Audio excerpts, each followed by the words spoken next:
The Canadian Pacific Railway. Spanning over 20,000 kilometers of tracks, the railway is an integral part of Canadian history.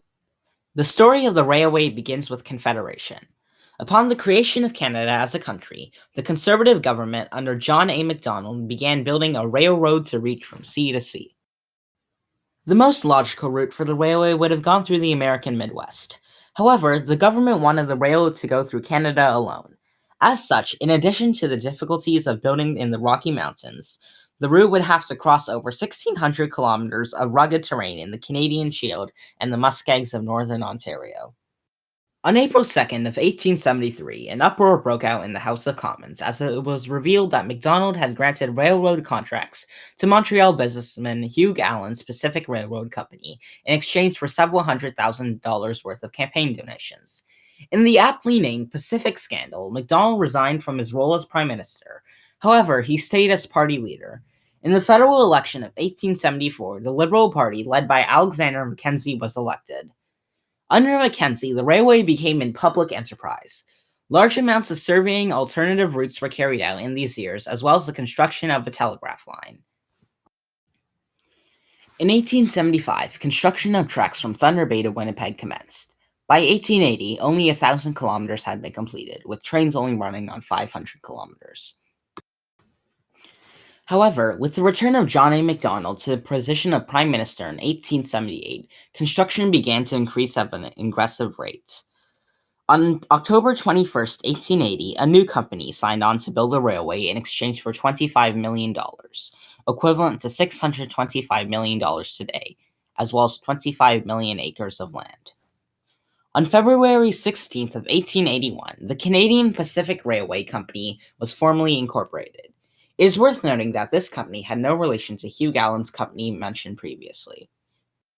The new Canadian Pacific Railway Company began its westward expansion from Bonfield, Ontario.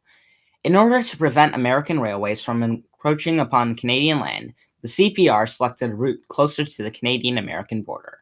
However, to do so, they would have had to pass through the Selkirk Mountains, where no such path was known of. The CPR contacted a surveyor by the name of Albert Rogers to find a pass for $5,000 and his name on the pass. In April of 1881, Rogers found the pass, which would be named Rogers Pass. However, the building of the railroad wouldn't be all sunshine and rainbows. In Alberta, a problem was encountered. The new route would have had to cross through Blackfoot First Nation territory. However, thankfully, the Blackfoot chief Crowfoot was persuaded to allow the building of the rail and was given a lifetime pass to ride the CPR as a result. At the Alberta-British Columbia border, the railway ran into a grave problem. Kicking Horse Pass.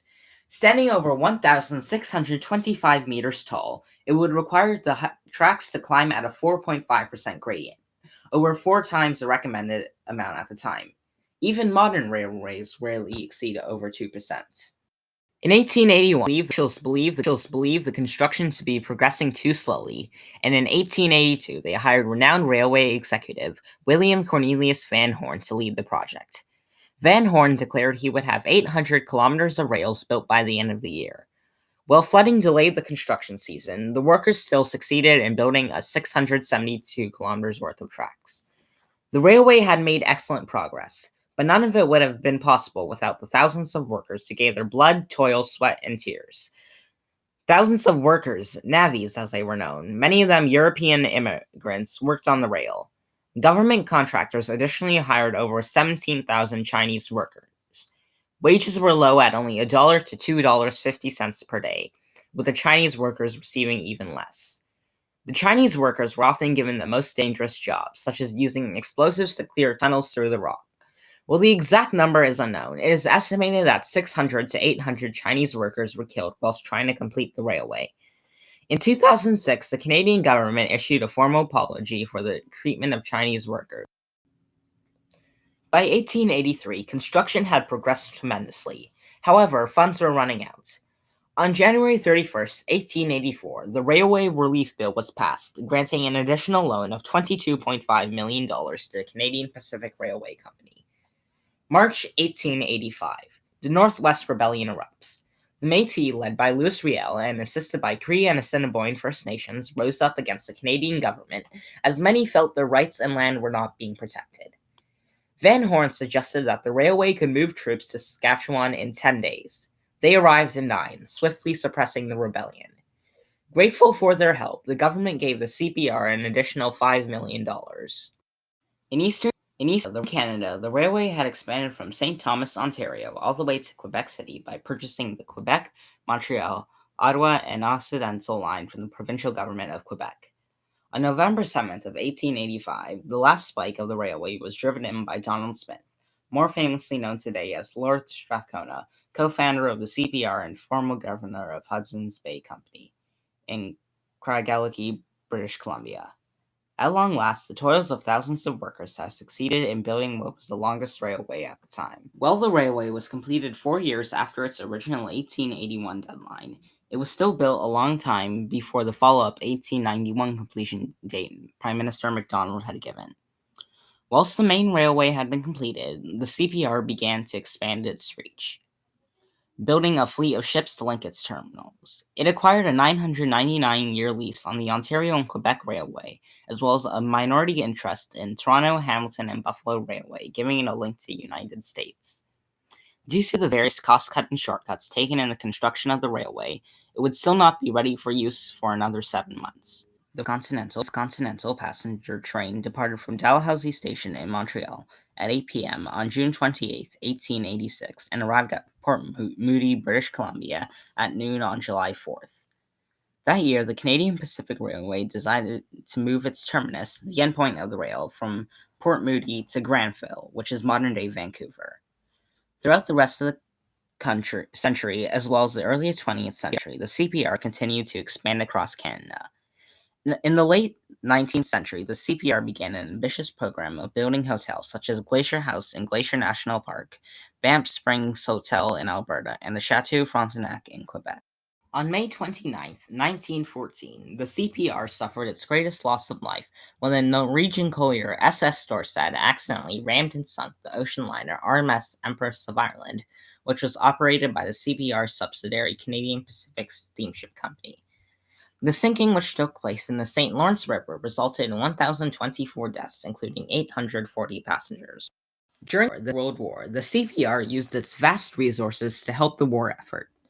Trains, ships, shops, hotels, telegraph, and arguably most importantly, people were all put at the disposal of the British Empire.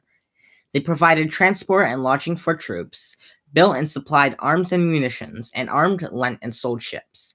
52 CPR ships were pressed into service to ferry troops and supplies across the Atlantic Ocean. 27 survived. Being debt-free, the CPR was not hit as hard as other companies during the Great Depression. A highlight for the company during these trying times was the 1939 Royal Tour of Canada by King George VI and Queen Elizabeth the Queen Mother, with the CPR having the honor of pulling the royal train from Quebec City to Vancouver. During the Second World War, the CPR repurposed its Angus shops, a railcar manufacturing, repairing, and selling facility in Montreal to produce Valentine tanks. Once again, 22 CPR ships were pressed into service, with 12 being sunk.